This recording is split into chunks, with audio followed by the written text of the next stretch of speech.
So in front of us are two pillars of a four-pillar set.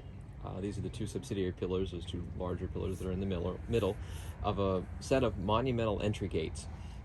They were cast in Pittsburgh in the Victorian era, and in fact they even say Pittsburgh on them, named for the foundry where they were cast.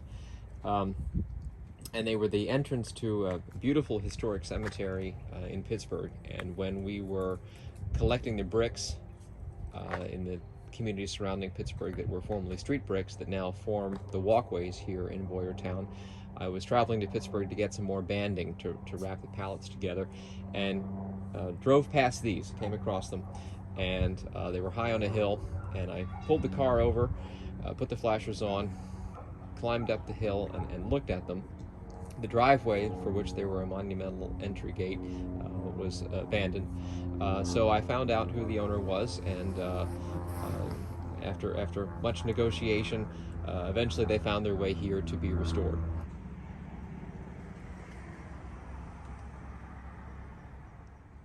These are the gates themselves.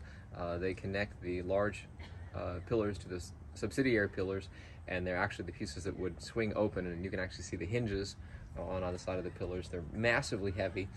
All the shiny parts are new, and they were cast at Cattell Foundry and installed by our volunteers. One of the goals of our project in support of our community and economic development mission is education. And part of the way in which we educate the people who come to visit us, families or students or otherwise, is through the presentation of historic bits of Pennsylvania built infrastructure. And so our bricks, our gas lamps, the fountain, and now these pillars that are part of the monumental entry gates.